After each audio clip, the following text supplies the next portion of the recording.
It's a beautiful Sunday evening, day number 6 in the month of August 2023. Good evening and welcome to Iron Port here on Metropolitan Television. Iron Port is proudly brought to you by the Ghana Revenue Authority, GWEL PLC, Serene Insurance, Ghana Link Network Services, Meridian Port Services, and indeed Phoenix Insurance. The show is proudly powered by the Ghana Ports and Harbours Authority-GPHA. And our media partner on this journey of a lifetime is the Business and Financial Times, the BNFT.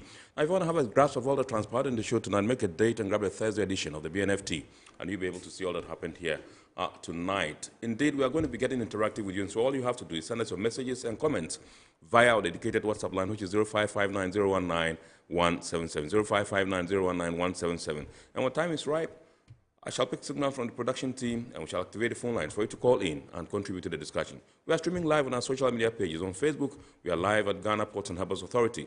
Ghana Ports and Harbours Authority. Still on Facebook, we are live at Port of Tema. And on YouTube, we are live at Iron Port, Ghana.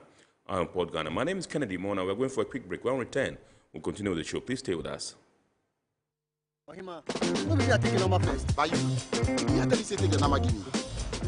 Guys, now I'm tired. I'll go on a date with whoever gets here first. Princess, really? Okay, I come. Shut up! Mame,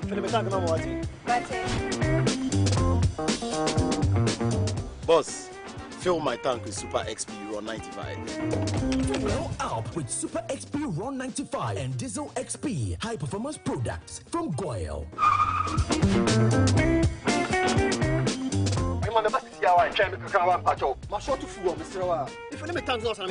Sorry, Tony got here first, so I'm stepping with him. Oh, cut him. Hey, go for mommy. Choose Super XP Ron 95 and Diesel XP for an energizing driving experience. Always go for GWEL Super XP Ron 95. GWEL, good energy. GWEL is good energy. Electricity, then pay your taxes. Yeah. Our taxes, our future. Because you see, without our taxes, we wouldn't have good roads, good schools, better hospitals, street lights, and other very important social amenities. When we pay our taxes, we give our children free and quality education. Talga, my money too small. Why should I pay my tax? Look, small. Salifo, it doesn't matter how small or big your business or income is. You still have to pay your taxes. The little taxes from each and every one of us, when put together, could give your community clean water or that deprived school with tables and chairs. Please pay your taxes. It is your responsibility. It is your civic duty. It is the law. Impressive factory. If only I had listened to you, I wouldn't have been in this mess. That devastating fire virtually wiped out the whole factory and my warehouse. Remember my misfortunes last year? Serene Insurance Asset All Risk Fire policy that I took were there to pay for my damaged stocks in the warehouse. And my machines that were affected by the floods have been replaced. My accident vehicle is back on the road thanks to Serene Insurance motor policy. Currently, my goods are on the high seas covered with their marine cargo insurance policy. I was just telling Ajima about Serene Insurance. Oh, Ajima, tell him more. As a road contractor, I make sure I do my contractors all risk insurance for the projects and then workers' compensation for all the workers on site. With Serene Insurance, they will make sure they will cover your unknown tomorrow today. Serene Insurance, a new face of insurance. Call us now.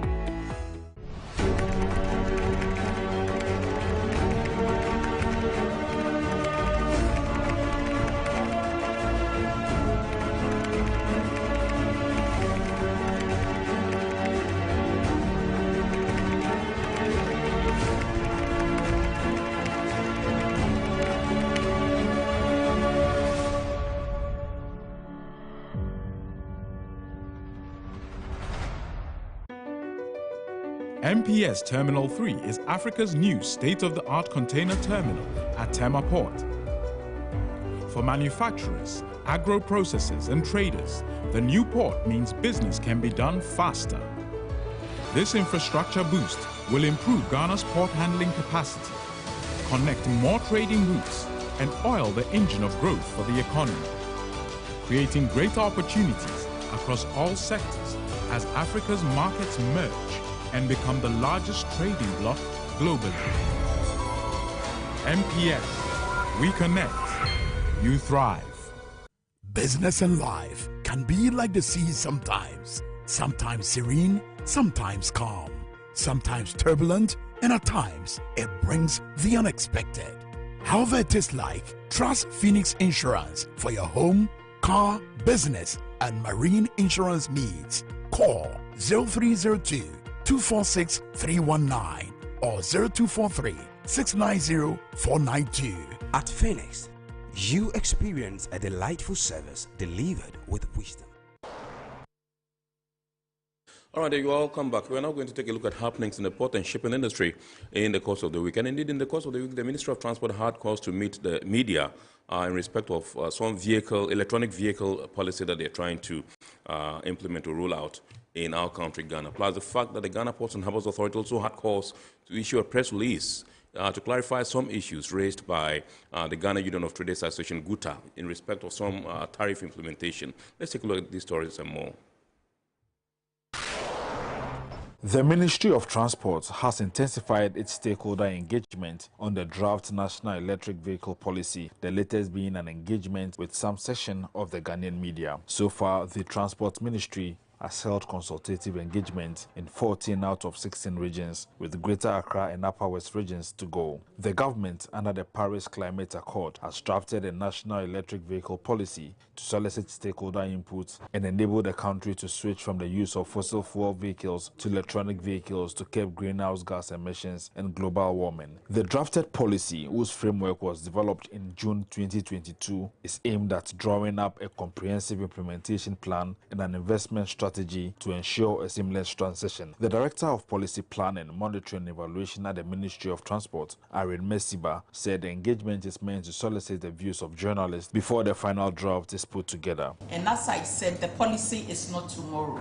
We are giving a heads up to everybody that it is coming. So we all need to be prepared. Ask questions, contribute, and also give us your comments. So the Deputy Minister of Transport, Asan Tampoli, noted that as global automotive markets begin to phase out fossil-fueled vehicles for electric ones, Ghana risk becoming a dumping site if synergic efforts are not harnessed to switch to electronic vehicles. As we move along, what do we do with the existing means of transport that we have, so that we are not leading a situation where we leave some people who are probably just acquired a vehicle and not able to use them in the next 5-10 years.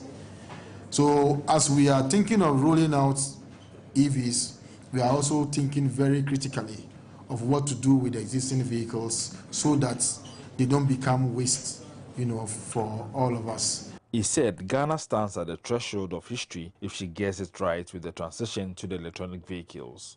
If we get it right, we carry the entire sub-region along. Like I said before in one other place that we met, between Ghana and Nigeria, we account for 75% of the petroleum products consumed in the West Africa sub-region alone. So if we're able to do this right, Nigeria becomes a potent market for us. 3rd August 2023 press release. Increase in GPHA tariff. The Ghana Ports and Harbours Authority, GPHA, on 1st August 2023 implemented its revised and restructured tariff and has taken note of a press release issued on 2nd August 2023 by the President of the Ghana Union of Traders Association, GUTA. Consequently, GPHA wishes to clarify as follows. 1. That before the implementation of the tariff, there were a series of engagements with the relevant institutions and major stakeholders, including the Ghana Shippers Authority, GSA, Ship Owners and Agents Association of Ghana, SOAG, Freight Forwarding Associations, Ghana Union of Traders Association, GUTA, Importers and Exporters Association of Ghana, as well as representations from the transit trading community to gather insights and feedback before implementing the tariff increment. These engagements started from April to July 2023, and stakeholder concerns were considered, culminating in a reduction of the initial figures captured in the tariff proposal and an extension of the implementation date from July to August. The final notice of implementation was communicated to all the stakeholders on the 1st of June 2023.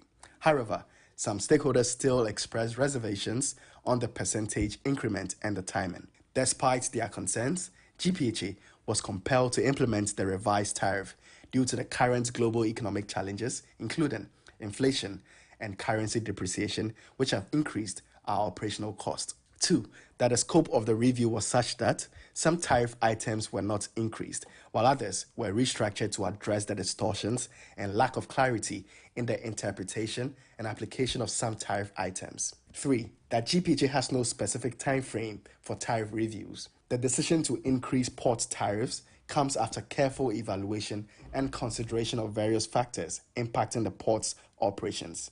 Indeed, records show that there was a time when port tariffs was not reviewed for more than a decade. GPHA's operations, like any other business, is affected by increases in the price of fuel, water, electricity, machinery, and equipment, among others. While we understand that tariff increments may have short-term effect on businesses, it is essential to maintain a delicate balance between cost recovery and providing quality services. 4, that GPHA is equally concerned about the low traffic volumes, but that is no reason for the authority to operate at a loss. Our investigation revealed that the decline in cargo volumes cannot be attributed to GPHA's service charges.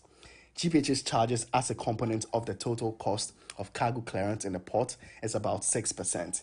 We are currently conducting a study on the individual contributors and their share to total cost of cargo clearance in our ports, so that together we can engage and find possible solutions. 5, that GPHA has invested millions of dollars in upgrading port infrastructure and a well-maintained and efficient port system, which in the long run will contribute to a reduction in operational costs for businesses, enhance productivity, and facilitate smoother trade operations. 6, that like all other increments done in the past, the rates of increments in this year's tariff adjustments were informed by the outcome of a comparative port tariff study we conducted in our neighboring ports of Lomé and Abidjan to ensure that at every given time, our ports will remain competitive in terms of price and quality of services. We wish to note that even with the increment of 1st August 2023, overall, our port tariffs remain competitive compared to our neighbors. 7, that transparency and accountability remain at the core of GPHA's decision-making process, ensuring that the interest of all parties is considered. We are therefore committed to transforming the Port of Ghana into the leading trade and logistics hub in West Africa. Signed, Mrs. Esther J.B. Donko, General Manager, Marketing and Corporate Affairs. All right, so those were happenings in the port and shipping industry in the course of the week. We are now going for some international port and shipping news. All right, I'm told we are not going to take international, so we'll go for the word of the day. And the word of the day today is unmooring. Unmooring.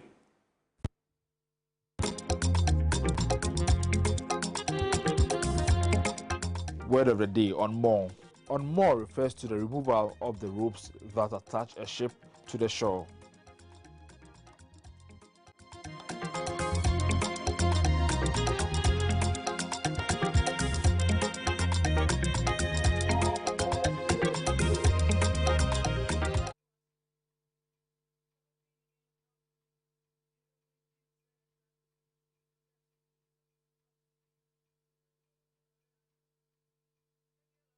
Tonight we are taking a look at insurance, marine insurance, and what traders, importers, and shippers in general stand to benefit if they insure their commercial cargoes locally. That's the question we're asking tonight. And so we have our assembled experts. I know this has been a long-standing issue. It's been a long-standing topic, but since we are getting our way clearer, the coast is getting clearer, and there's a general consensus that that's the way to go. And so I'm sure the National Insurance Commission, together with other stakeholders, have been able to iron most of the issues that pertains to this particular policy, the marine insurance, marine cargo insurance policy. And so tonight we want to take a look at it. And if you are a trader, you are an importer, you are a shipper in general, and you have issues boggling your mind as far as this particular policy is concerned, I believe that this is the forum for you to get some answers, because we have some competent experts in the studio tonight to do justice to the topic and to answer that relevant question, what you're going to benefit, you know, if you insure your cargo, your commercial cargoes here in Ghana. And so it gives me pleasure this evening to introduce to us Madam Gertrude Ajua Ohene-Sienim. She is Executive Director, White Stone Ship Brokers, Ghana Limited, and also West Africa School of Shipping Limited. Good evening, ma'am, and welcome. This is not your first time. We're glad to have you again.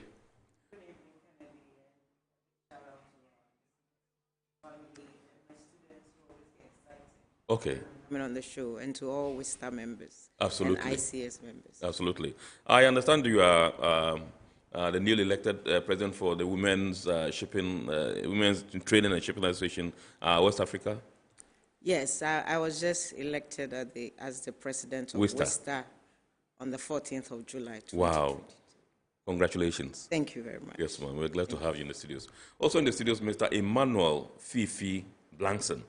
Mr. Emmanuel Fifi Blankson is an insurer and also a member of the Cargo Insurance Committee. Good evening, sir, and welcome. Good evening, and thank you for having me here. Absolutely. And my greetings to everybody in the insurance industry as we take steps to bring to the fore the need for local marine insurance. I'm sure they all get involved so that we push this agenda and push it further. Absolutely. Thank you. Beautiful preamble. Right. So I'll first of all want you to walk us through what exactly marine insurance is. Okay.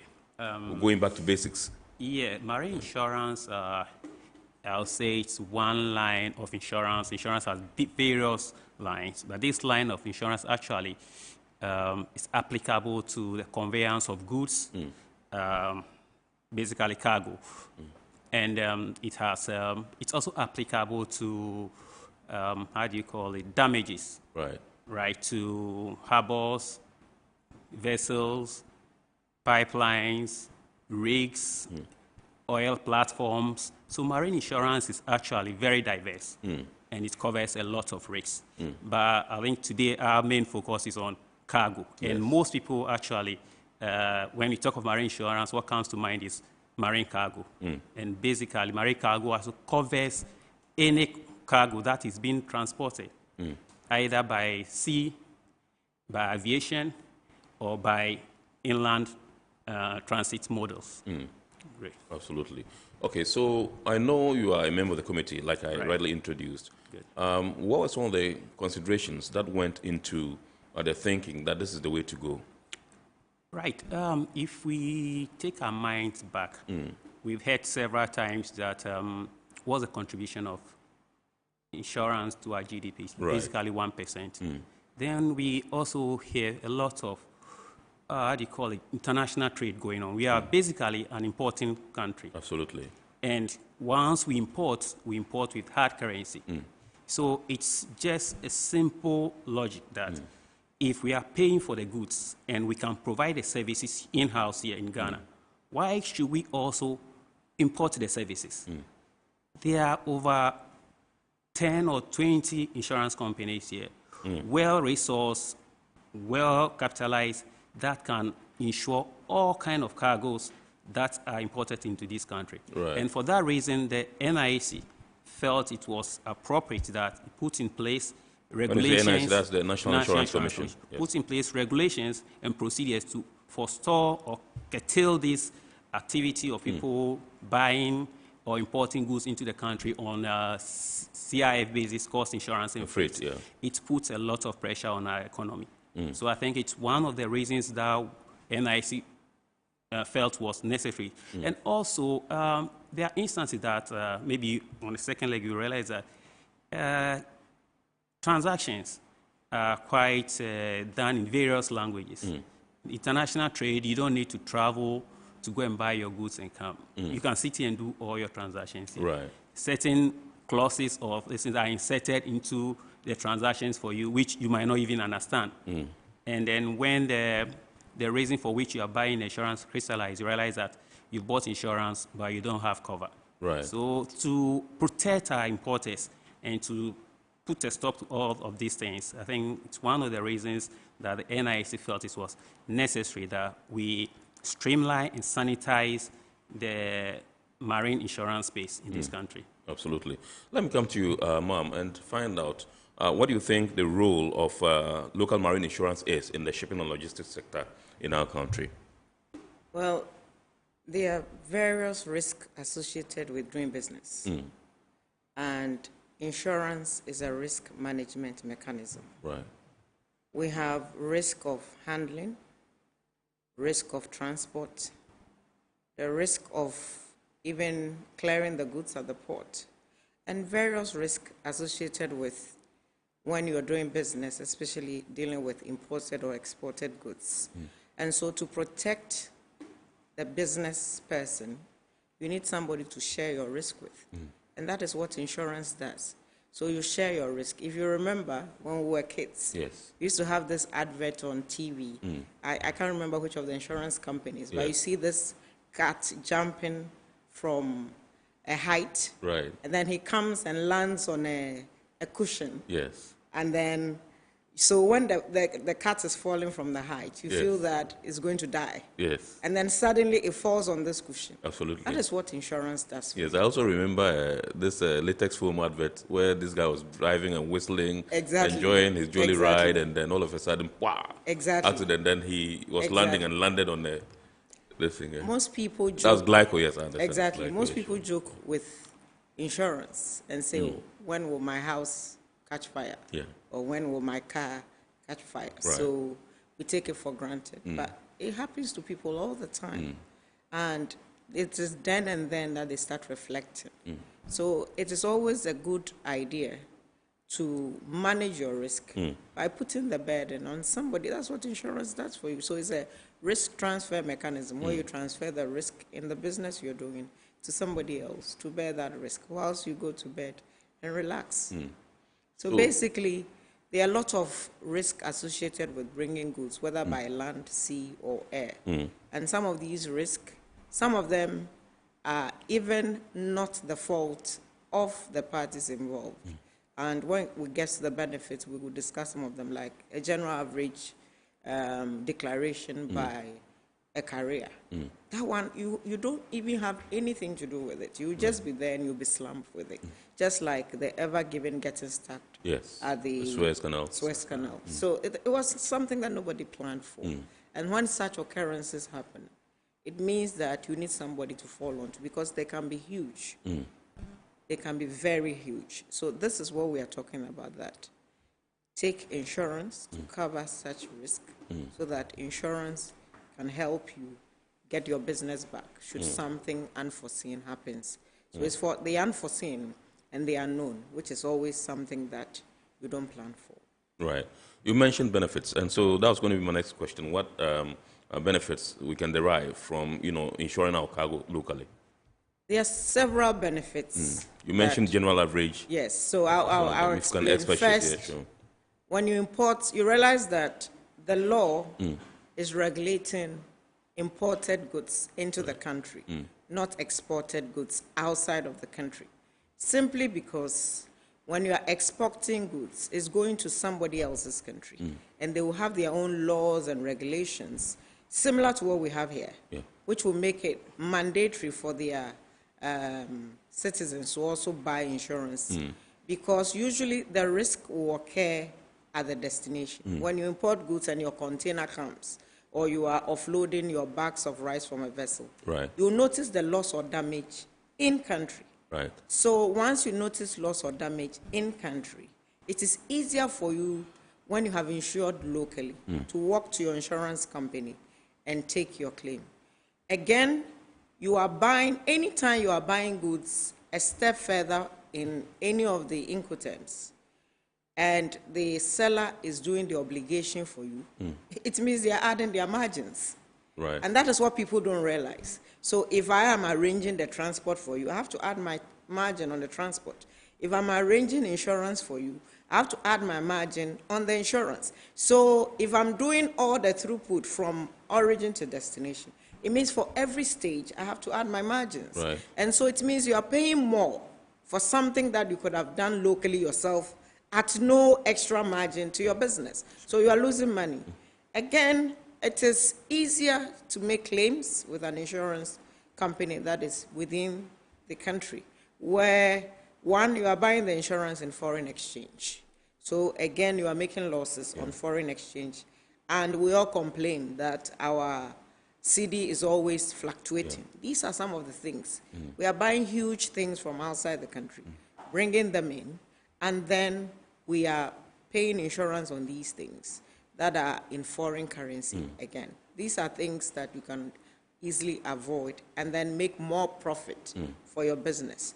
You're also looking at things like carrier's limitation of liability. Right. When you lose your goods, mostly people think that, oh, when my goods are coming and they get lost in an aircraft or in a ship, the carrier will pay for it. Carriers are regulated by international regulations. Right. Some of them, like the Hague-Visby rules, the Hamburg rules, which regulate international transport of goods by sea, and by air we have the Warsaw Convention and the others. Right.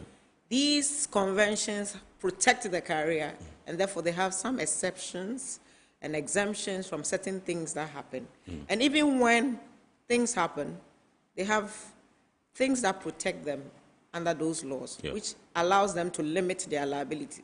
So let's say you bought this water for 10 cedis, and you lose it on a vessel. It's likely the carrier will pay you something like 2 cedis. Right. So the rest of the 8 cedis, it's your risk to manage.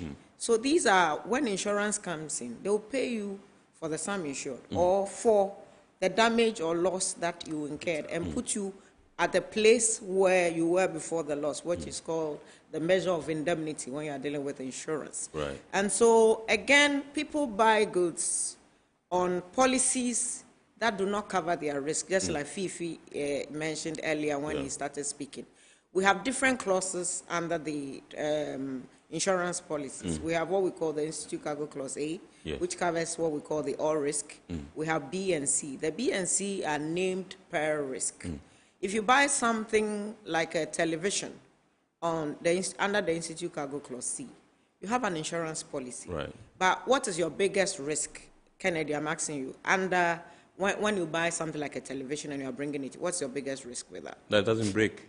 Breakage. No damage is caused. Really. No damage, or so breakage. Now, the Institute Cargo Clause C doesn't cover anything like breakage. Okay.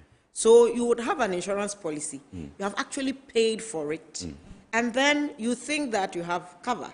But the item you are bringing and the policy you have do not even match because it doesn't have cover breakage, and so, or pilferage, something like that, or theft. Right. So it means that you have paid for something that is useless. But when you sit with an insurer locally, he can advise you on what to do and be able to tell you exactly what you need for what you are bringing in to be able to cover your risk in totality. Right. So that you'll be able to have a comprehensive policy that protects you. Again, you have a regulator like the NIC where if the insurance company misbehaves, you can easily report them to.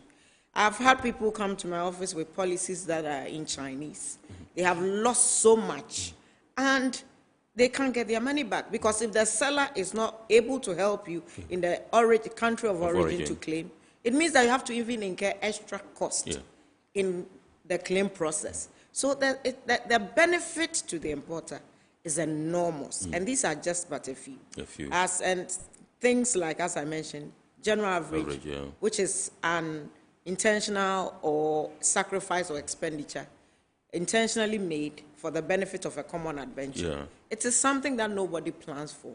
It happens on an adventure inadvertently, and they give you your share of general average, something that where there has been a jettison on board a vessel or something has been sacrificed to save the adventure.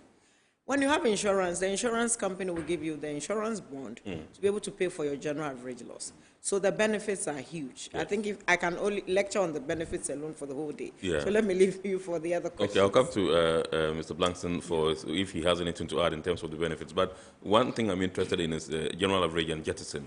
That is when you have your goods at sea and there's some turbulence and you decide to perhaps, for wanting to stabilize the vessel, you threw some of them off. Is that what it is? So let me bring it home. Yes. What is general average? Yes. Kennedy, did you go to church? Yes, I do. Okay, so have you heard It's about the story of Jonah? It's been a while, do.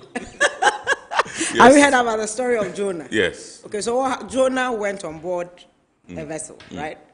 And then there was huge turbulence. Right. You realize that the crew tried everything they know about navigation, but it wasn't working. So they were asking questions. And then Jonah said, I think I'm the cause.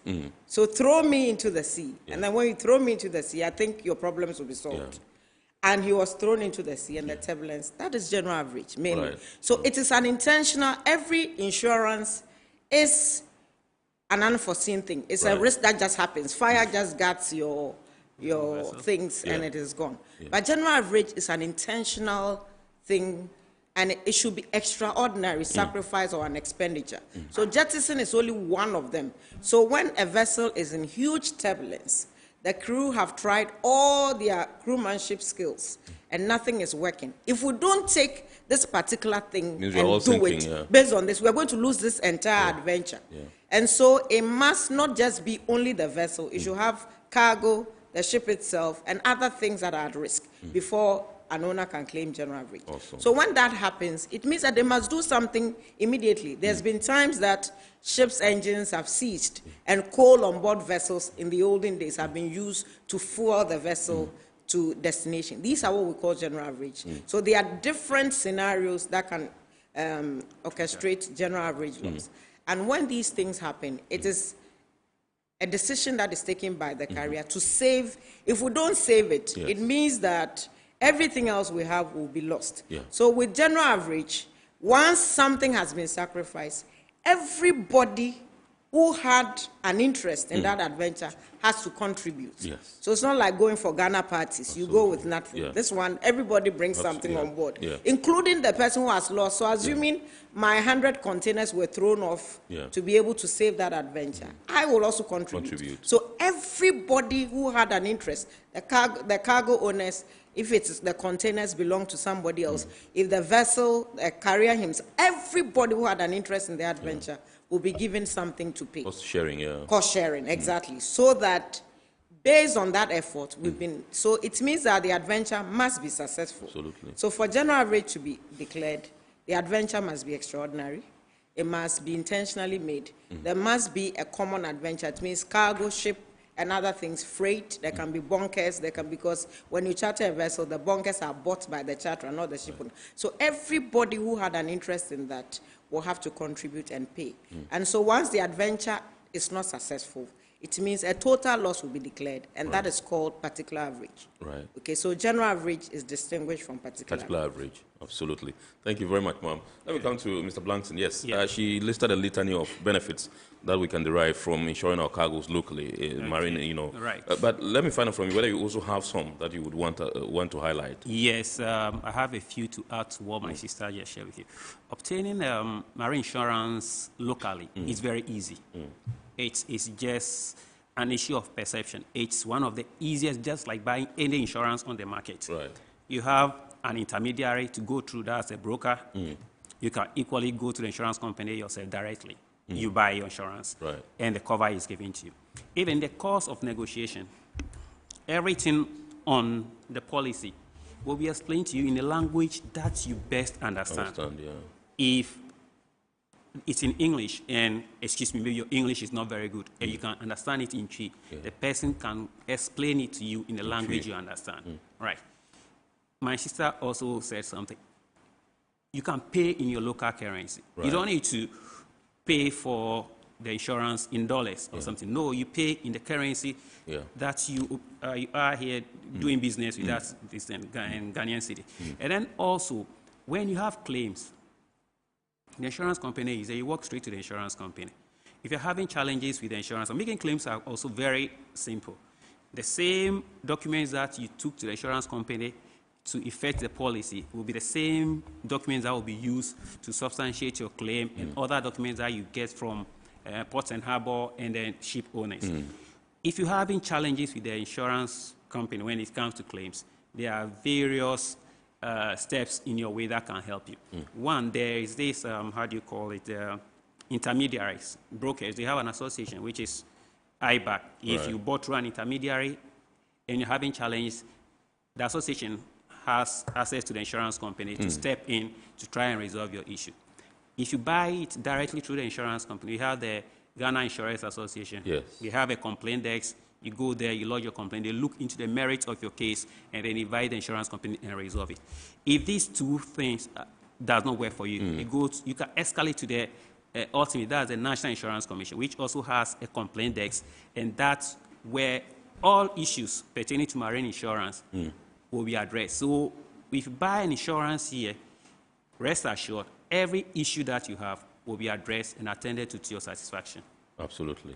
Okay, so in Ghana's new Insurance Act, that's Act 1061, Section 222, Clause 1, or is it subsection 1? It states that unless authorized by the Commission, I believe Commission here refers to the NIC, yes, the National Insurance Commission, a person shall not enter into a contract of insurance with an offshore insurer in respect of A, property situate in the country, okay. B, liabilities arising in the country, or C, goods other than personal effects being imported into the country. Okay. Can you kindly expatiate on this? All right. So, just as you touched on, the law stipulates that once you're in Ghana, you don't have any right to engage in any insurance contract with an insurance company which is outside the shores of the country. No. 2, if you are importing something into the country, aside from your personal effects that you bring in, not for commercial use, you have no right to buy any insurance or enter into any insurance contract with an insurance provider outside the country. And the law is very explicit on that. So the reason behind this is that, like my sister touched on, there are adequate means for you to get the same service that you're looking to buy from outside. And it doesn't make for good economic sense in a country as we are now to go and ship in insurance whilst you have insurance here. So the law as it is to protect us. The one thing I keep telling people that there is no law that is passed that intends to make the citizens poorer. Every law that is passed is focused on making the country stable or creating wealth for the country. And this is one of those laws. If we all adhere to this law, it means we have a very huge import bill. But if you look at the correspondence of insurance to rates, it's very small. So this law, as it is now, is to guide us and help us sanitize our insurance industry. There are countries that have done it already. If you go to Nigeria, you cannot bring goods in with a foreign insurer. It has to be done with a local insurer. Kenya is doing it. Tanzania is doing it. So we are not the first. And even if you go back to the previous act, Act 724, I think 2007, is it Section 37? This line has been in it for a long time. But the issue is that we have not taken steps to, implement it. I think now the NIC is taking the steps. And even to make it easier, the NIC has gone into, we've signed a memorandum of understanding with other statutory institutions. We have the GRA, we have the Shippers Authority, so that we make the insurance simple for everybody. Previous people say when they bring in goods and there's no insurance, they have to pay a penalty to SEPs. This is coming to take off that, because the cost of the insurance you buy here is even, the fee is, or the premium is quite lower than the sanctions that SEPs will slap on you if you don't have the insurance. So this law actually is to make business very friendly. And I think when everybody takes time to go into rates and buy the insurance and follow it, business will thrive. And you know, insurance also has, the other benefits of insurance is that, my sister says a risk transfer. But aside the risk transfer, it's, it's an enabler. Insurance creates wealth in so many means. If you buy insurance locally, your premium goes to an insurance company. Insurance company will end up creating jobs. You employ someone. When you employ someone, it's just keep turning the money within the country, and we'll all be okay. So I think basically the main core of this law is to make sure that we develop as a country. And I think that is where everybody will have to align. Because if we don't, then we are shooting ourselves in the foot. Okay, so I don't know whether you've listened to him, keenly. I want to find out if there's anything you want to add to what he has espoused so far. So basically, just like Fifi said, it's more concerning imports. If you're an exporter and there's no law in the other country barring you from insuring before you export your goods, again, you're also covering your risk. So it's more about what risk do I have? That is what you have to ask yourself. And the risk you have is certainly based on the trade term you are dealing with. Right. If I'm an exporter and I'm doing door-to-door services, and it means that I'm the one supposed to do everything from origin to destination. It means the risk lies with me, not the importer. Absolutely. So it means that I have to cover my risk. So you can also take insurance locally to protect your risk. If you are buying goods, let's say on CIF value or CIP, these are the only two compulsory Incoterms that mandates the seller to take insurance. I know CIF is cost insurance and freight. CIB is? Cost insurance paid to. Okay. So we use CIF for sea transport only.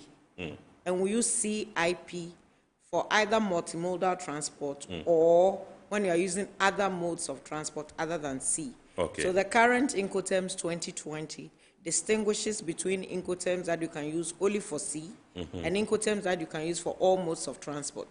So when you are at the airport, we don't say CIF value. We say CIP value. Okay. Okay, so if you are transporting goods by road, you don't buy on CIF value, you buy on CIP value. Right. In the same way, if goods are going to Burkina Faso through Tema port, you don't buy goods on CIF value, you buy CIP value. Right. Because you'll be combining transport. Right. It will not end at Tema, Yes. but will go by road. So anytime you have multiple transports involved, there are some Incoterms you cannot use. So that is the current Incoterms that we have. They have clear distinction between Incoterms that you can use for all modes of transport and the ones that you can use for sea only. Right. But people are so used to CIF, FOB. Yeah. These are all sea terms only, Yes. and you can't use them for other modes of transport. So these are the only two Incoterms that mandate the seller to buy insurance on behalf of the buyer. Right. Now, you, the buyer, you are the one paying for this insurance. So what the law is saying is that avoid these two Incoterms and go for other similar terms. So buy cost and freight or cost paid to, so that the insurance will be taken locally for you to get the CIF value. Because when the goods get to the port, it's the CIF value that is used in calculating the duty for you. Right. Now, if you don't have insurance, what the customs will do, or GRA will do, is that they will give you a penalty for not having insurance. And that is the 0.875% that they use in calculating the insurance duty. Right. And if it's the airport, they use 1%. As Fifi hinted, when you buy insurance, depending on the commodity you are bringing in or the risk factors associated with it, your insurance value is less than that. So it means that if you do not have the insurance certificate, they are using higher values to calculate your duty payable. Right. It means, again, you are paying for something that, and most people have misunderstood that to mean that is insurance. That is penalty for not having the insurance certificate. Right. So once you have the insurance certificate, it means it's the value of the insurance certificate with your other cost that is used to calculate the duty for you. So it is a benefit to comply with the law and take the insurance locally. And if you have challenges, so the law, every law is flexible. There could be instances where it will be difficult to comply with this. So the NIC has provisions that, unless authorized, it means you can still go to the authorizer to give you a waiver if it is difficult for you because of one thing or another to comply with the law. And so that is also there. Most people, the burden that has been on most people, okay, I buy goods on credit. And so once the exporter is giving me the goods on credit, he will not allow me to take the insurance locally. So the law has factored all those things into it. Because if I am giving you credit, in sales term, I can put what we call a right of retention in the ownership of the goods. And in that case, I would want to regulate the risk myself. So I will not allow you to. It's just like going for a mortgage to buy a house.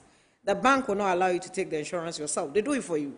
Okay, so it's the same thing with cargo. If I'm putting a right of retention on something, I would want to also control everything concerning that item. So the law allows that. You can get a waiver for that, if that is the case. So the law is very flexible. Absolutely. And it's for the benefit of the citizens to be able to make business sense in what they do and also manage their risk. Awesome.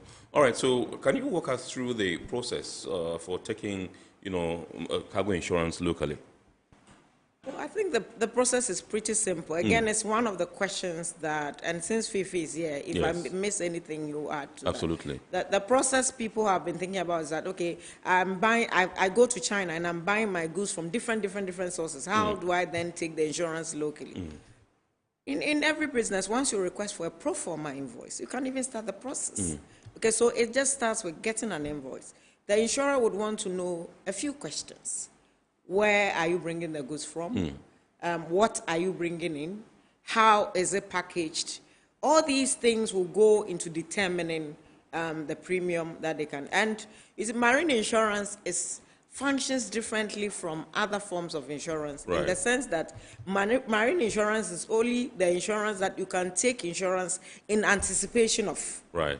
But your risk will attach only when your interest will attach only when the risk takes effect. So even when the goods, you are now buying the goods, you can still talk to the insurer about your intention of procuring the insurance. Right. So once you have an invoice or a pro forma invoice, you know where your goods are coming from, and you know the destination, you know how it's going to be packaged. If it's going to be put in a container, it will affect the risk. If it's in bags, it will affect the risk. So once you know all of that and you approach the insurance company, they will be able to give you the proposal form for you to fill, and then for them to give you the cover. And the cover can be reviewed at any time. Okay. So again, people worry about, okay, I don't know the duty yet. I don't know this yet.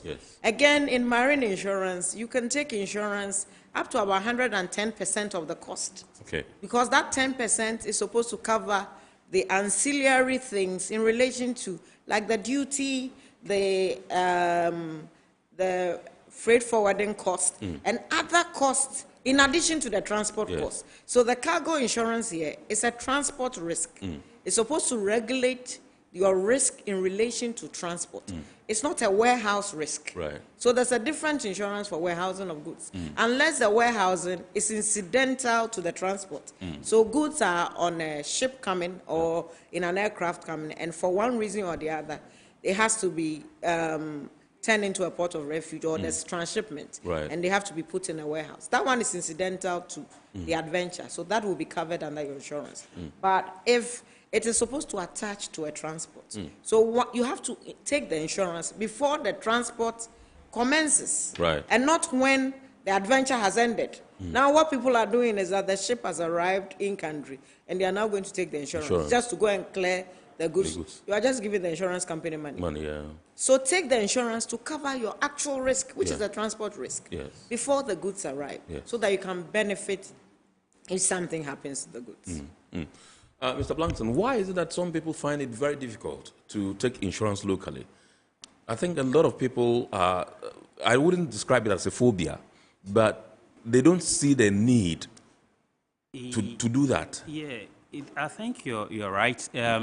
And it's not only to marine insurance. People are a bit, in Ghana, we feel or have that kind of, how do you call it, psychology that, oh, God is in control. It will not happen to me. Yeah.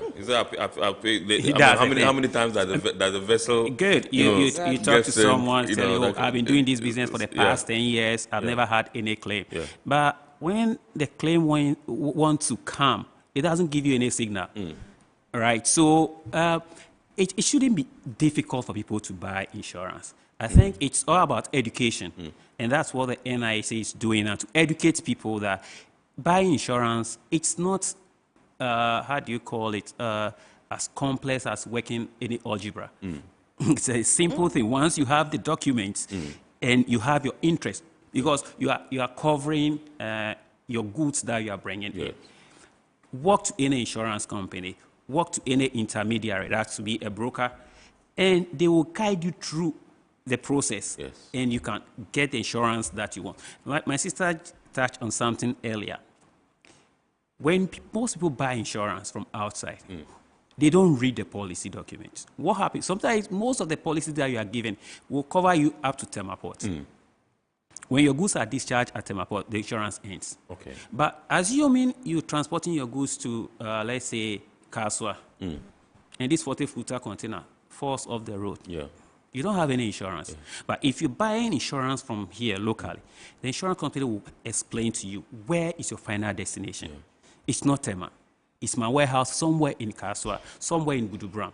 So those things are the add-ons that you get from buying insurance locally. Excuse me, your business partner sitting in China or something, does not know Kaswa. All he knows is Tema Port or Takrady Port. So once you get involved with a local insurance company or intermediary, you get the absolute cover that you need for your consignment. And that shouldn't be a challenge.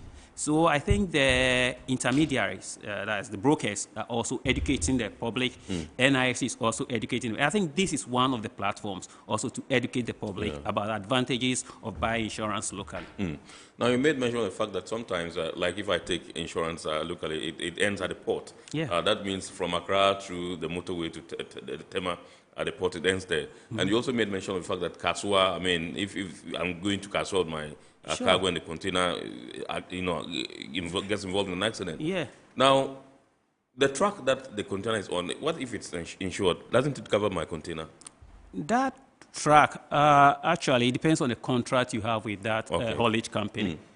If the haulage company has adequate cover to cover your cargo for you, fair enough. But if they don't, you're on your own. Absolutely. How many truck Yes.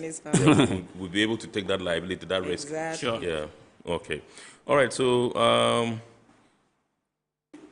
one thing that came out strongly when this issue first surfaced was claims by some of the importers and traders that the local insurance companies do not have the financial wherewithal, the financial muscle to be able to pay claims. Is this something you think it's legitimate? Is it a legitimate concern? I do not think it's a legitimate concern. If you understand insurance very well, it works in different forms. Right. And there are over 20 general insurance companies in Ghana. When you go on the NIC website, they actually rate the insurance companies. So one, again, you even have the right to make the right choice because you know that when an insurance company is well rated, it means they pay claims promptly.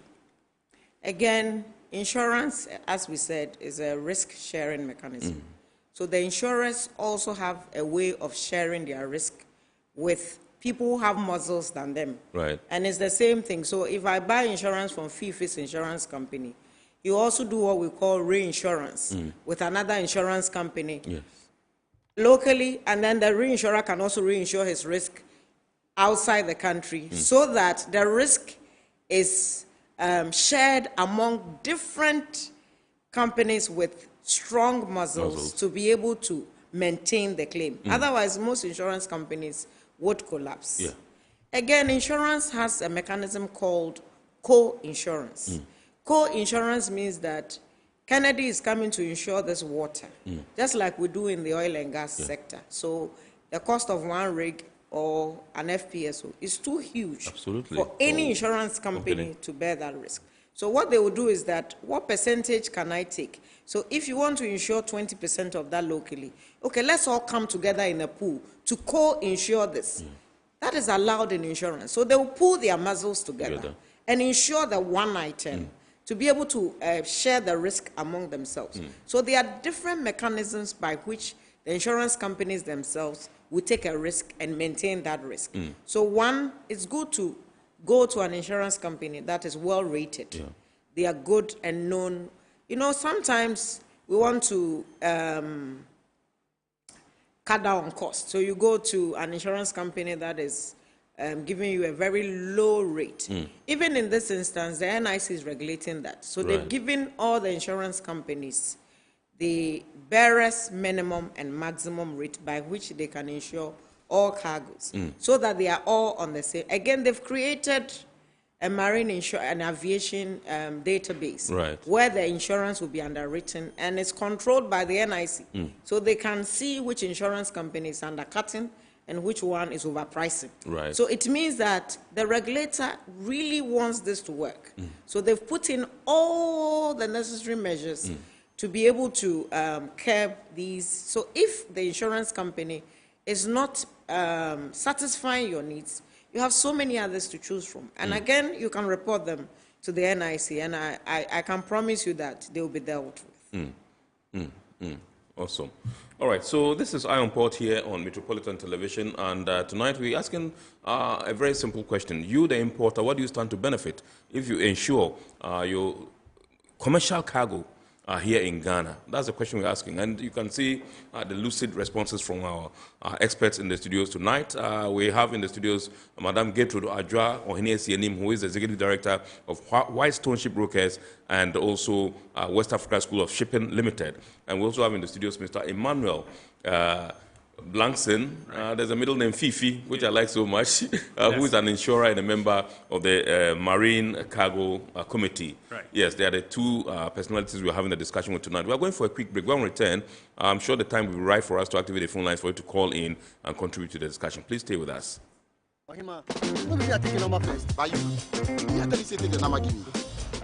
Guys, now I'm tired. I'll go on a date with whoever gets here first. Princess, really? Okay, I come. Shut up!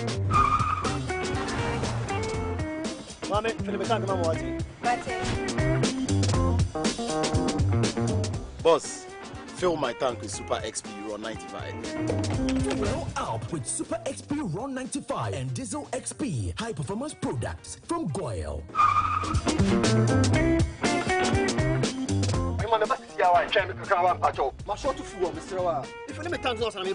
Sorry, Tony got here first, so I'm stepping with him. Oh, cut him.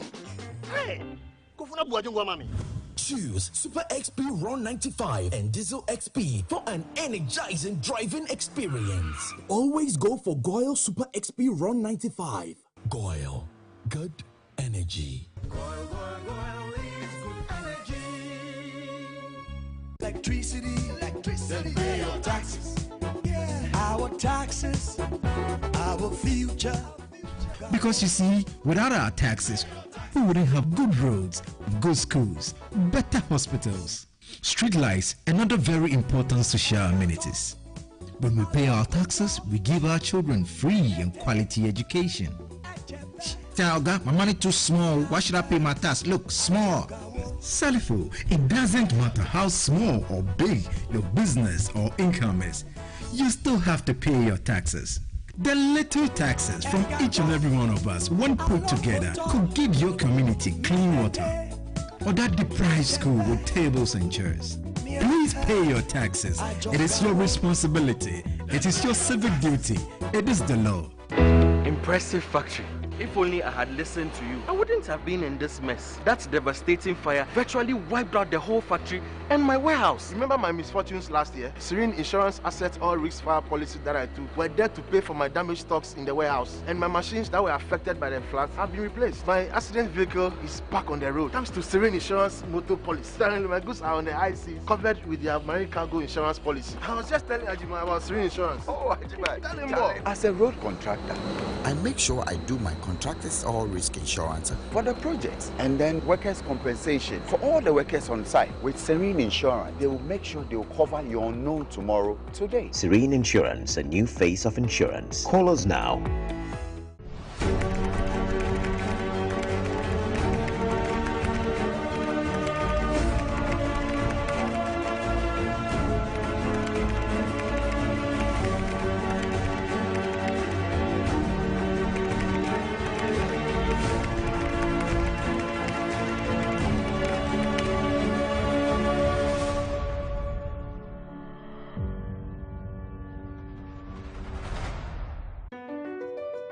MPS Terminal 3 is Africa's new state-of-the-art container terminal at Tema Port.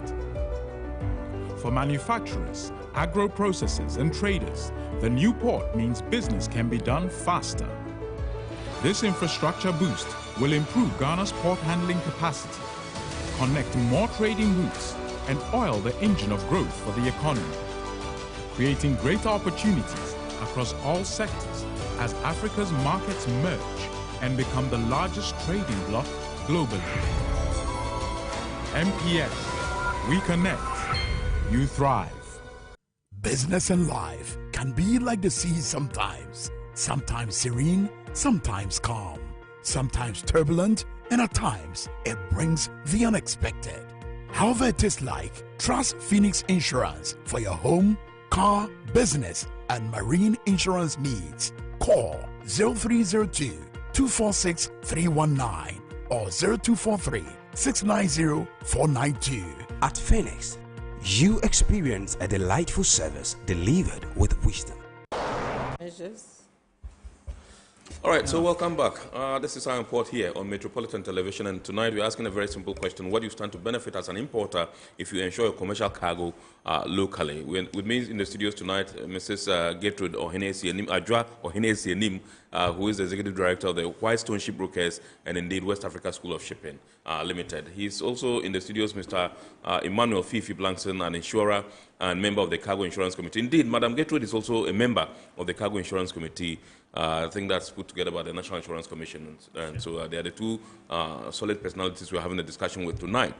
Well, I've been told to activate the phone lines for you to call in. The number to dial is 020-5528-353, 020-5528-353. You can call in and contribute to the discussion. So let me come once again to Madam Ohenesi-Anim and find out from you what measures have been put in place to facilitate the uptake of cargo insurance locally. So the NIC thought it wise that instead of just saying this is law, so let's just implement it immediately, decided that all stakeholders in this business must be educated on what they stand to benefit. I mean, this is something that when you explain to anybody, and they get to understand what they stand to benefit. Usually there's no argument. Initially, I had people who would argue about why this is so. And there's been places where I've made presentations, and immediately after the presentation, and they get to understand, oh, so this is how it works. It's that easy, and I can do this, and the benefit is rather for me. They then tend to understand why this is important for them. So first is sensitization of all stakeholders. Right. Also putting in place the marine and aviation insurance database, where it's a common platform for all insurance companies to be able to underwrite. Common platform for all insurance companies to underwrite. Underwrite. When we return, you continue from there, please. I understand we have a caller. Let's welcome the caller. I understand he's calling from Accra. Good evening. Good evening. Yes, sir. Yeah, I have a question. Yes, please. The duty, I understand, from what I'm hearing, is computed based on the CIF value. And now you are saying we should contract local insurance that will take us to our destination eventually. But the objective is to minimize your cost of transport, your duty. And if duty is CIF, so if you end at Tema, then you minimize your duty. But if you add the extra distance to your location, you increase your CIF value. Am I right? No. Well, okay, Mr. Blankson will take it up. So actually, when you say CIF, cost, insurance, and freight, your CIF value and CIF, the obligation of the cost ends at a port. Right. Okay. So if you buy goods on CIF value from outside, the cost of transporting it from the port to elsewhere is not on the seller. Because CIF has to end at a port. Right. Okay, so again, it's a misunderstanding of the Incoterms. So to be able to understand these things very well, you need to also be abreast if you are in international trade. Right. Whether you are a bank, an insurance company, an importer or an exporter, you need to understand the Incoterms and what they stand for. Right. What cost implications are there. So when the goods arrive at the port or the airport, the GRA will use CIF values or CIP values to calculate your duty for you. Yes. So when you buy cost and freight and you take the insurance locally, it is still CIF value. So what will happen is that when you don't have the insurance, then the GRA will have to use their own figures to arrive at the CIF value. So it is not an extra cost that is being added, whether you have it or not. Your duty will be calculated on CIF value. So that is what we are talking about. And that is higher than when you buy the insurance. As I said, to the seaport, it is 0.875% of the cost and freight value if you don't have the insurance certificate. If it is at the airport, it is 1%. Right. Cargo insurance is not up to 1%, Fifi, or you can correct me if I'm wrong. It's between 0.03 to about 0.06%. Okay. Yes. So it is really low. So when you take the insurance, you are rather reducing the cost, not increasing the cost. Right. And again, it is not an added cost. It is something that most goods that are coming here are already CIF value. And what the importers don't realize is that they paid for the insurance value there. Right. You are paying. If I'm selling goods to you at X Works, it will be cheaper than when I sell goods to you at CIF value. Because CIF means I'm arranging the transport for you and I'm arranging insurance for you. So I'm charging you for all of it. Yes. So it is more expensive for you in that case than when you do it locally. Because locally, one, you can negotiate with the insurance company. Two, you get the benefit of buying the right insurance for the right commodity and for the right destination, as Fifi said. So you'll be able to iron out all the difficulties you have and be able to buy adequate insurance. See, there's one thing having insurance. There's another thing having adequate insurance. Okay, they are two separate things. Yes. So we say in insurance that where your insurable value and your sum insured are the same. That is when you have adequate insurance. Anytime that one is higher or one is less, there's something wrong. It's either under insurance or over insurance, which has its own implications. Okay. Nelson, I hope you've had your answer or your response from Madame Esienim. All right, you were on for all insurance companies to underwrite. That's where you were. Yeah, so the marine insurance database has been created. It's being linked to the ICOM system so that GRA can also access it. And I think at the last meeting, the NIC was also looking at linking the users themselves, the importers and the exporters also to the platform so that it's a one-stop shop for everybody. It becomes easy for you to use it.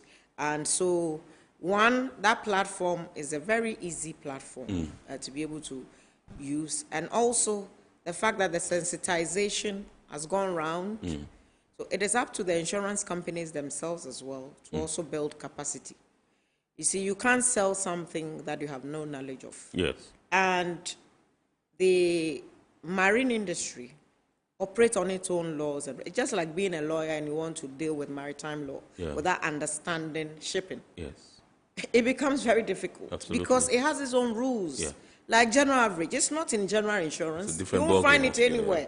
Exactly. So these are things, and for somebody to have confidence in you, you need to speak their language. So if you don't understand shipping terminology, you don't understand what the laws and regulations in relation to carriage of goods, whether by road, air, sea, and you don't understand international trade terms, and all of these come into play in underwriting marine insurance or cargo insurance, for that matter, because marine obviously is broader than just cargo. So it is important for the insurance companies themselves to build capacity in this area, so that I always find it funny when people send people to my office to come and sell insurance to me. Usually, you realize that the people you send to the field are the face of your company. And some of them, somebody will come and tell you that when you lose your car, you get another car in replacement. teach them, let the people who are selling the thing on the field have hands-on. Yeah. Because they are representing you. So once they misrepresent you, it means that you won't have, there will be no confidence in the insurance companies. So it is important that the insurance companies themselves will build capacity in relation to what it takes to underwrite cargo insurance. Right. And the National Insurance Commission is making sure that that happens so that they are all on the same platform. It's a gradual process. They will get there. Right. We'll get there. Right. Awesome. She just listed some of the measures that have been put in place to ensure the uptake of local insurance. You know, are these measures, do you think, are good enough? Well, until we get to a situation where we feel that we've actually arrived, well, we still have to look into what we're doing and see how we can improve upon it, because other countries have done it way ahead. They are quite developing that. So we have to look how to manage our markets. But to add to what she said, the NIAC and the GIAC, the NIAC has a college, which is the Ghana Insurance College. So it's taking steps to educate, how do you call it, practitioners on the market. Right. So people go there to learn and to learn the trade and all those things. So like she said, it's a gradual process. Gradually, the turnout will improve and people will be able to underwrite the marine insurance perfectly. Also, to add to what she said, it's easy to take marine insurance, right? I touched on it earlier on. You have an intermediary, which is the broker. You can walk to the broker. You can walk to the insurance company directly, and there shouldn't be any barrier. I explained earlier. Everything will be explained to you in the language that you best understand. And nothing prevents you from asking questions, so that at the time that there is a claim, you wouldn't say that, or it couldn't happen that something wasn't explained well to you. And even to touch on the claims aspect, there are, how do you call it, processes as well. So when you are taking the policy, there are, how do you call it, requirements that are made of you. And when you are giving the policy, there are, how do you call it, the claims aspect is also listed in it for you, so that in event that you have a claim, this and this and this are the steps you need to take to make, how do you call it, submit your claim. So everything is being made to make the insurance, marine insurance, quite simple for everyone. All right, so let me come to Madam again. And I want to find out from you if you think that the documentations, you listed how these processes are done. He also just came in. Whether there are any specific documentations that one would require if I'm an importer and I'm going to ship goods outside and all that, or I'm going to import my goods. Yes. What are the documentations, the key ones? The key ones, if you want to effect a local insurance policy, the key ones that will ask of you, you should be able to, how do you call it, establish ownership of the cargo. So one is the bill of lading that will identify what you want to insure.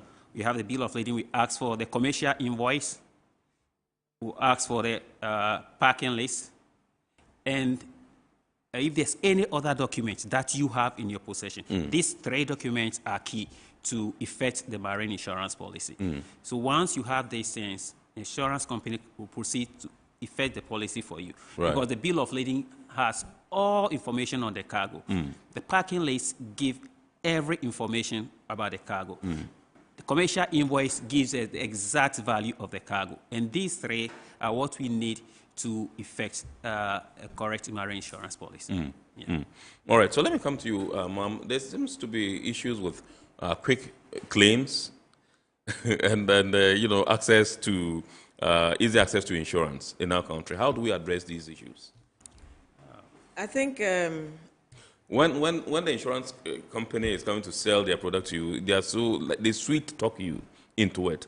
Now, when it gets to the time for claims, I mean, they seem to want to drag their feet and, you know, delays and all that. So for quick claims payment, I think the importer or whoever has the insurable interest in the goods should have all their documents ready. So if it is air, you know that your airway bill will be required. If it is by sea, you know, your seaway bill or your bill of lading is a key document. Yes. As again, Fifi said, the invoice is very key. Again, in claim process, what usually the insurance company will require from you will be estimated values of loss. Because if you haven't lost the entire thing, it's not a total loss and it's a partial loss. Yeah. It means that it's either a cost of salvage, the cost of resale, the cost of, or being able to redeem what is left. Yeah. So you need an independent verifier, which we usually call marine surveyors or cargo surveyors, who have to do a survey on the cargo to be able to issue an independent report for the insurance companies to pay. All that cost is part of your claim cost. So the fact that you have appointed an independent surveyor to do it doesn't mean that it's going to be your cost. It's something that you add to the cost of claim. Right. So once an incident happens, the first thing you have to do is to notify your insurer. Right. Okay, don't touch anything. Notify your insurer and also notify your carrier. This is important because sometimes the carrier's reply to you also helps to facilitate your claim. Right. And again, the insurers have what we call a right of subrogation against the carriers. Right. So if you don't notify the carrier, it means you are denying the insurer also of their right of subrogation against the carrier. And if you touch things before you, it's just like your car gets damaged, you go and repair it before you inform your insurance company. How do they verify that you had an accident? It will be difficult, right? So the first thing is, if they want to come and cite it, it is their right to do so. If they say you go ahead and appoint an independent surveyor to do it, again, then it means they have given you the authorization to do so. So once that is done, and you have all these documents together, your surveyor's report, your claim estimates, your important document, because every cargo will come with different documentation. If it is something like electricals that you are bringing in, there's an authority that has to give you a certification. If it's about food, you need your Food and Drugs Authority certifications. If it's about standards, you need a standard authority. So every cargo will have its peculiar documentation. So make sure that all the documentations are together. Right. Fill your claim form very well. That is why it is good to use brokers as well, or somebody who understands to do it for you, because they will help you with the claim process. And because they deal with the insurance companies all the time, they can walk into Fifi's office or anybody else's office and then go and say that, Charlie, I'm following up on this claim. How far? So use the independent intermediaries like the insurance brokers, the cargo surveyors to help you with the reporting and to help you with the claim process so that they can facilitate. And the insurance companies, the NIC has given them, I think Fifi can point the exact days. I think the NIC has a protocol on claim settlement. There are timelines that you have to follow to settle a particular claim. These timelines actually, it follows from how fast you also submit your documents, like my sister touched on. And let me tell you, there are a few documents that you need when it comes to the claims, aside the bill of lading. You will need a discrepancy certificate, or if it's short landing, you need certificates to prove that, so that will help the insurance company to quantify your loss. You might come and say, okay, I've lost maybe a certain quantity, but then when the documents come, it will help you to substantiate that. The NIC have specific timelines for insurance companies to settle claims. Once you meet those timelines, you submit the documents. It's about 15 days or so once everything is done. If the insurance company defaults or delays, you have the right to complain access to the NIC, which will take it up with the insurance company. So the NIC is actually making insurance or marine insurance very friendly for the public. So I think access to insurance now shouldn't be an issue. Yes. All right. Let me still stay with you. There seems to be a clear limitation and difficulty in filing for claims when eventualities occur. And in most cases, importers do not even know the extent of coverage they have, making it difficult for them to get the desired results from filing of claims. How can this phenomenon be addressed? So I touched on it earlier. When you have your commercial invoice and your bill of lading, you have your, how do you call it, discrepancy certificate, you have your short landing certificate. Right. These documents are documents that you need to substantiate your claim. Right. And sometimes why people say insurance claims delays are people don't take steps to get the documents that they need. Someone will come with a commercial invoice and a bill of lading to lodge a claim. It takes him about a month to come with a discrepancy certificate. Until all these documents are received, it makes it difficult for the insurance company to progress with your claim. So it's also necessary that you get the requisite documents. If you get your policy and you look at the back of your policy or something like, it's listed as the document that you need to lodge a claim. So once you are aware of these things and the incident happens, you just take steps to get the documents that is required of you, submit them, and the insurance company takes it up from there. Right. Okay, I'll come to you, Ma'am. But this one says it's a message from somebody watching on Facebook. The fellow says, that's from Ernest Panfo. I know him, he's a staff of Ghana Ports. He says, the freight forwarders themselves who are supposed to enlighten the importers about the importance of marine insurance have a weak understanding of the concept. I think that education on marine insurance should target freight forwarders first. I think my sister will touch on that. I think the NIC is doing that because that's the stakeholder consultation. We had various off-site meetings with them, and I think they are also coming on board with their understanding of the need for the marine insurance. Right. Okay, so insurance companies, you mentioned the fact that they are the face of the companies. And so if you send somebody onto the field and the fellow is laxed, the fellow is not up to, is not top-notch and cannot sell the product of your company and your company for that matter, it means that the confidence level in your product or your company dips. What should they be doing to up the confidence level of the public in them? Thank you, Kennedy, for this question. Just like you heard Fifi speaking right now and stressing on discrepancy certificate, for example. Maritime trade has evolved. And so, again, it comes from capacity building. Right. If somebody is doing cargo in a container, sealed by the exporter, right, and I have imported it here, the carrier will notify on the bill of lading that set to contain.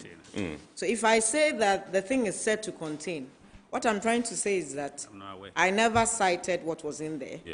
I never touched it. And so whatever the person told me is inside is what I have reported on the bill of lading. So if you tell me, a carrier, to issue a discrepancy certificate for something like this, the carrier will not do it. So it means that if the insurance company does not understand this, they'll be insisting that bring discrepancy certificate. Right. Where is the importer going to get that discrepancy certificate from? Because the carrier will not be willing to issue something that the seal has not been. So the only way to know whether there's been a discrepancy from the carrier is when the seal on the container has been broken. So that's why I'm saying that the insurance companies themselves need to educate themselves on maritime issues. So first, get to understand the industry. It's about trade. Right. Trade has rules. There are different things, right from what term, even the term the person is buying on determines who has an insurable interest in the goods at the time of the claim. Right. And if you, the insurer, understands even the Incoterms very well, you'll be able to know this one, but it's not your risk because the goods were coming DDP. So if the loss occurred at the port and the goods were supposed to be cleared and delivered to you, then where the risk, it's from the seller, it's not you. So then you will not also be duped because you understand it. So one, they should come to the West Africa School of Shipping for training. Great. Okay? So they should understand maritime business. Two, the NIC is doing a lot to sensitize the insurance companies themselves. Absolutely. As well as you said, the intermediaries within the chain, the importers themselves, the exporters, the freight forwarders, everybody within the chain, including the GRE. Absolutely. Everybody within the chain needs education to be able to come to a common front that this is good and we can make it better Great. by being abreast with, Amazing. with the issues. Thank you very much indeed, Madam Gertrude Ajua Ohene Esienim, Executive Director, White Stone Shipbrokers Limited, and indeed West Africa School of Shipping Limited. She's a member of the Cargo Marine Committee. She's also a lecturer at RMU, amongst others. And then we also have Mr. Emmanuel Fifi Blankson, who is also an insurer and a member of the Cargo Marine Committee. These are the two personalities we've had a discussion with tonight. We'd like to say big thanks to our sponsors: Ghana Revenue Authority, GWEL PLC, Serene Insurance, Ghana Link Network Services, Meridian Port Services, and then indeed, that is Ghana Link, and then Phoenix Insurance. These are the companies that are supporting us, and we'd like to say big thanks to them. Indeed, remember the show is powered by the Ghana Ports and Harbours Authority, and we would like to entreat you to watch the abridged version of the show on Wednesday at 8:30 p.m. on Ghana Television. My name is Kennedy Mona. I would like to say thank you very much for staying tuned and for watching our report tonight. God willing, next week we shall bounce back with another wonderful edition of the show. Have a super week ahead and enjoy the rest of the evening. Good evening.